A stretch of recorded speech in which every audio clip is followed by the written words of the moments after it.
మేము అండదండలుగా ఉంటాం. తప్పకుండా అన్ని రకాలుగా మీకు మేము ఎంకరేజ్ చేయడానికి మేము ఉంటామని చెప్పి నేను ఈ సందర్భంగా తెలియజేస్తూ ఉన్నాను. ముఖ్యంగా మా యువకులు విజయ్ కుమార్ గారు, ఇంకా యువకులని మీరు రవి మీరందరూ కలిసి ఇంకా యంగ్స్టర్స్ని ప్రోత్సహించండి. డెఫినెట్గా తిరిగి రాబోయే కాలం అంతా మనదే అనేటువంటి విషయాన్ని నేను ఈ సందర్భంగా తెలియజేస్తూ ఉన్నాను.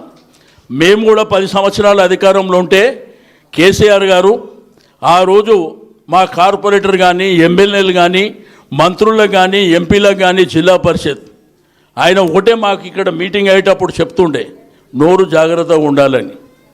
మీరు ప్రజల్ని మెప్పించండి, కార్యక్రమాలు చేయండి, కానీ మీ నోరు జాగ్రత్త పెట్టుకొని మాట్లాడండి.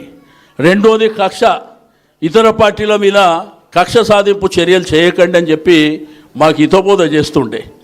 కానీ ఈరోజు చూస్తే ఒక రాక్షస పాలన, ఎక్కడ చూసినా దౌర్జన్యాలు, ఎక్కడ చూసినా.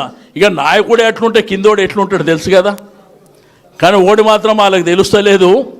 మాకేందంటే చాలా నెమ్మదిగా మా కేసీఆర్ గారు ఇచ్చినటువంటి హితబోధతోని మేము ఎంతైతే బాధ్యతగా ఉన్నామో మాకు మాత్రం అన్నీ నేర్పిస్తున్నారు. మీరు ఏమేమి చేయాలో అన్నీ నేర్పిస్తున్నారు. 3 ఏళ్ళ తర్వాత మరి ఇక మేము కూడా గ్రౌండ్లోకి దిగవలసినటువంటి పరిస్థితి వస్తుంది.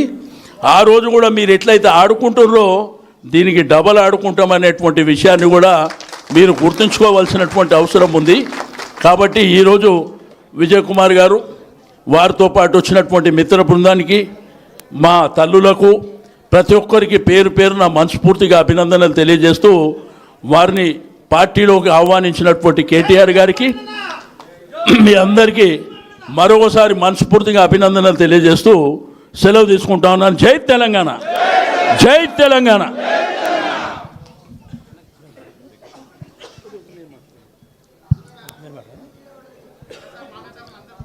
ఈ కార్యక్రమాన్ని ఉద్దేశించి